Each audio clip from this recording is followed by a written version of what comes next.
Great, thanks. I guess it sounds like this is on. First, let me join everyone else in thanking the organizers for such a well-organized and seamless conference. And it's great to be back in Stockholm again. So I want to take a little different. You may be back again. You never know. I want to take a different slice through this whole field and focus a little more on instrumentation with some asides. And I should say, although I'll bring a lot of ACT elements into this, I'll try to be careful about what is from ACT and what I want to say more generally. So on measuring the polarization, why do it? So I had to get all the spelling correct.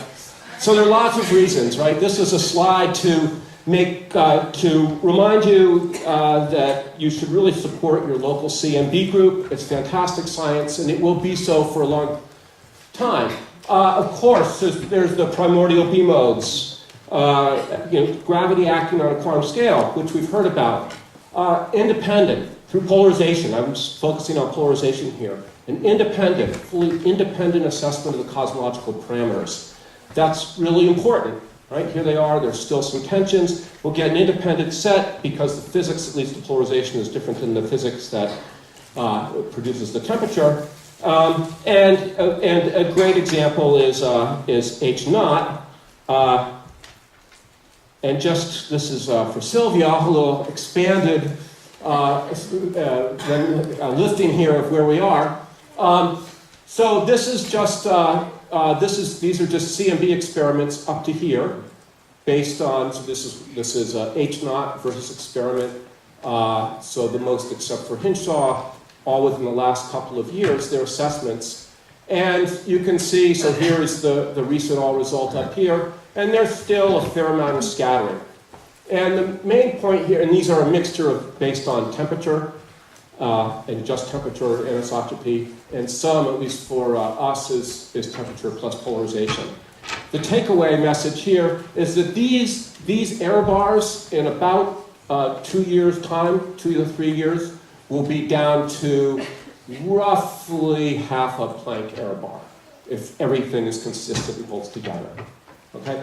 So there's a lot more to be gained here, and that's combining temperature and polarization. Other things to do, of course, isocurvature modes. I mean, a few people have mentioned them, and you saw this huge improvement from Planck in just looking for limiting isocurvature modes and going from temperature to polarization, but the polarization is going to get a whole bunch better. And for looking at extensions to the standard model, this may be the lowest hanging fruit now that Planck has done so fantastically on the non-Gaussianity.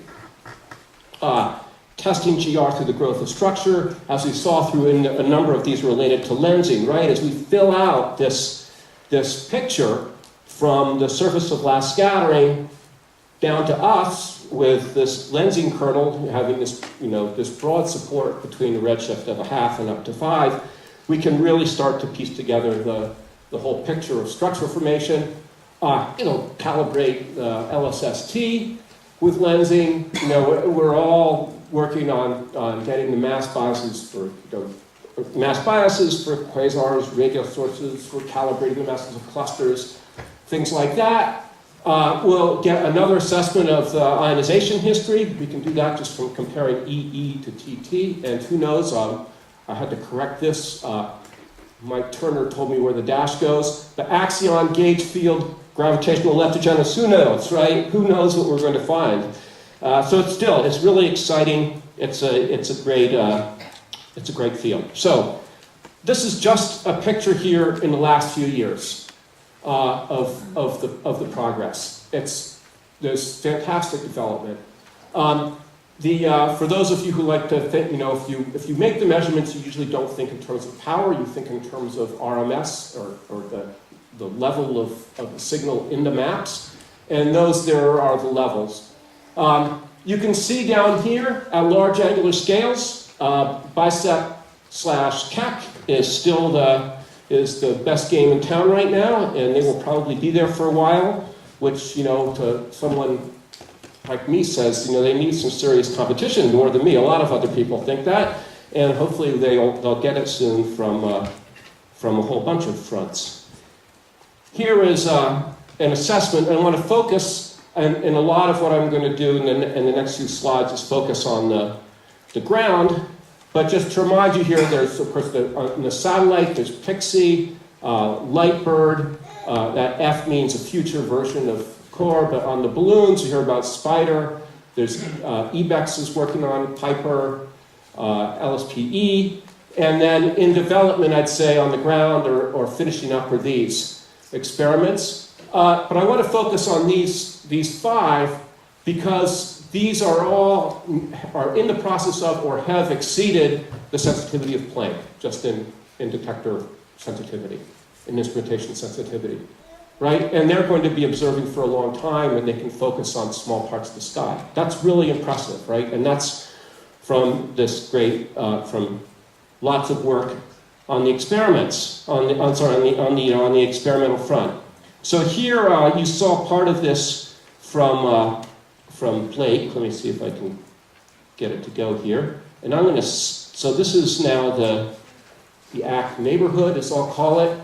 This is from made by Deborah Kellner at the Simons Foundation. And I should say the PI of ACT now is Suzanne Staggs, and Mark Devlin is a co-director. And I want to just show you this. I'll speed it up in a minute. But this is where the Simons Observatory is going to go. And Mark Devlin is currently the spokesperson for that. Let me skip ahead a little bit here. And then it will be Adrian Lee, and then Suzanne. And this is... music? Yeah. It's right. We had... Bernstein did it. It's really fabulous. There we go. So here's where things are right now. The Simons Observatory will go in here. This is the polar bear Simons array. This is the class receiver. And I want to mention class just because there's no one here from the class team. So it is a 40 gig. Their first array is fielded. It's the most sensitive 40 gigahertz array that has ever been fielded. It's the first 40 gigahertz bolometer array that's ever been fielded. And there were concerns that there would be too much focus on small areas of sky. It will survey roughly 50% of the sky in polarization at 40 gigahertz. Okay, so that's happening right now. They're adding 90 gigahertz now, and they have 150 gigahertz. And so and this is all for large angular scales. We'll come back to these other ones. But Simons Observatory, these will all eventually combine efforts, and there'll be lots of great science coming from it. Okay. I want to just now go through and just give you a snapshot of the types of technologies that are enabling this development. So here is here's where I'll use ACT as an example. Here is the ACT telescope. Actually, Mike Niemak led this design. And it comes in, and here, down the heart of it, are what we call optics tubes. There are 3 separate arrays of optics tuned to different frequencies. These are all dichroic now. So this would be like John, I think, showed Spider. They had 6 optics tubes, for example. And they're dichroic. And so what does that mean? And to put these sorts of systems together, you need really high index materials because the demands of the optics are high. So we use silicon. Silicon has a huge index, so you need to anti-reflection coat it. One of the things that Jeff McMahon's group has done is develop this metamaterial anti-reflection coating for silicon, right? A fantastic development. Not only that, it's an anti-reflection coating that works over an octave. Right? And you can tune it to different frequencies. Just fantastic, it's fantastic development, right? That's machined in silicon in his lab. This is from NIST. Here are a couple of our arrays. This is Kumar did this. These, we now, well, not all of us, but at least class and ACT we do everything at 100 millikelvin. So these are, 100 millikelvin fridges operating up at 17,000 feet, or 5,200 meters, sorry.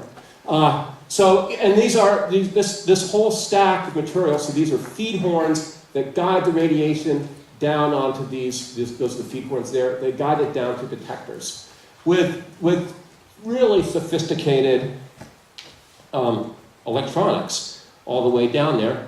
Here's an example. This is from NIST. This is one of the arrays that's now in the camera. Remember this shape, but just to, again, give you the idea of what's being developed.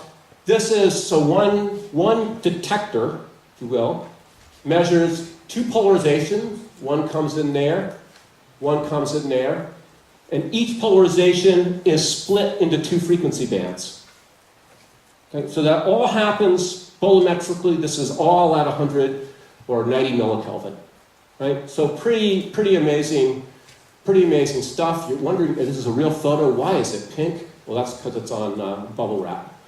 Okay, so and to give you an idea, here is over 30 years. This was that detector right there was the first bolometer to ever measure the CMB anisotropy. And we go from there, 30 years later, to these arrays of 500, which have 3 times the sensitivity of Planck combined, right? Huge development. Okay, so now I want to look at noise and just touch on systematic effects briefly. So this is from Louis et al. This is from ACT, I think SPT and Bicep Keck will have similar related curves. This, just because these units are not, they're not logarithmic, this is like L to the 0.4 or something like that. So that is white noise, and that's L squared, okay, for reference for both of them. This is temperature on top. That's about 10 hertz for just audio frequency coming in. And then here is polarization. And what you're supposed to notice here, or what I want you to notice, and this is something Victor mentioned, that you hear detector sensitivity, and you say how much time do you have, and you hear projections, but the noise is not light. It doesn't, so you can't project to large angular scales easily. That is the effect of the atmosphere coming in. Matthew Hasselfield for us has a neat model where he can predict that the form. But you say, but the atmosphere is not polarized. You should really be achieving white noise there. And you can see you're not. We're not. I don't think anybody is. And you're not because when you calibrate your detectors to measure the CMB, that same calibration factor doesn't apply to everything else. Okay, so there might be a little different coupling to the bath. Who knows? We're still sorting out the reasons for that. We just don't know. But you can see you can be a factor of 2 off in your noise. Okay, so for some reason, again, this is one of the things that Victor mentioned. So here's one way to combat that, around that. And I think you'll see more and more of these. This is a drawing, I hope it's clear, of a half-wave plate. Because you want to recover that, right? If you win a factor of 2 in noise, right, that's 4 times the mapping speed. That means you do in 1 year what it would take 4 years to do, right? These are huge gains to be had still. So this is a half-wave plate. That's the input direction of the polarization coming in. There's the half-wave plate. You're supposed to recognize those as bolometers. And here's what we do, is we just watch the half-wave plate. It'll go around once and watch the signal, on the bolometer. It's not spinning. There it is. So it goes once, twice, 3 times, 4 times. Right? So you spin a half-wave plate at F, and it modulates your signal at 4F, which is great, right? Because you can spin things at a couple of hertz, and so you modulate your signal at, you go back, at 10 hertz, and that's about 10 hertz, and you can demodulate and get above all that 1 over F. It's fantastic. Okay? So here's an example of what it does. We've implemented them on the ABS experiment. Polar Bear has tried one, and we have one on ACT, but we haven't, our analysis isn't mature enough to show it. But here is what happens. Let me show you, this is the raw, unfiltered detector output. In Chile, you can see huge, peak to peak 400 millikelvin variation in the atmosphere. That's what you get out of your detector. Okay? You modulate, same scale, or you spin it, you demodulate it, you get that, you get that, you get that. And you can see you take this huge 1/S spectrum of the atmosphere and you flatten it down to the millihertz region, where you can almost just stare at the sky. Okay? So, this is a great technology. Again, Jeff McMahon's group has developed a half-wave plate that emits just a few Kelvin and is anti-reflection coated and is all made of silicon and covers an octave of frequency. It's an amazing device. So why not pair difference? It's been great. Bicep Tech has been doing a fantastic job with it, but you can't match it well enough so there is no residual. Okay? ABS achieves a temperature polarization leakage of 0.013%. That's great. It also happens to buy you immunity from beam systematic effects, because what's happening is you're making the polarization measurement with one pair of detectors, right? So the beam is the same, right? Because it just spins around in the beam profile, the polarization vector. And so they're fantastic for controlling systematic effects. And they're so good at all these that even though, I say even, Musashi raises his eyebrows when I say that, this is baseline for the Lightbird satellite because of these reasons. So even in space they'll want to use it, regardless of the atmosphere. And I think these become more and more attractive. Related to this, we have it on ACT. I think it's an open question in this business of, can we use technologies like this to use a large telescope, a large aperture telescope like SPT or ACT, to measure large angular scales. We haven't shown that it's possible yet. We're hoping with this and other things we have developed that it is. We don't know. So far, the best measurements at large angular scales have come from small aperture telescopes like Bicep Tech. Okay. Ultimate limits. Sensitivity is always important. This is a table.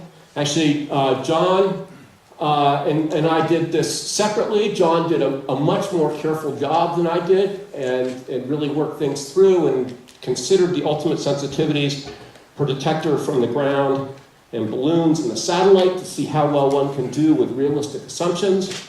And so this is some sort of, I think I took the larger of the two numbers that we got, but this is sort of where things are.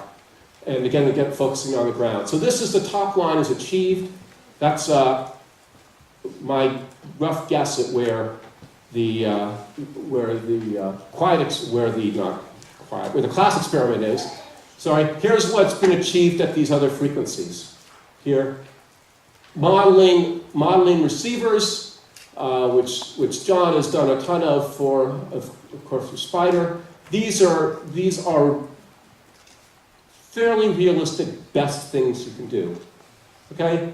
You can see we're starting to get there at 150 gigahertz. These have the atmosphere in them. At 270 gigahertz, we're pretty close. At 220, we're pretty close. But the point is, there's room for improvement here, right? And you double the sensitivity of the detector, right? And it's 4 times on the observing time, right? The mapping speed goes as a square. Just a slight variation on what Hans Christian said. I think you will ultimately be limited by foreground emission plus low-level systematics. The systematics are going to be more and more and more important. Let me finish up here by touching on one, just to amplify what's been said before.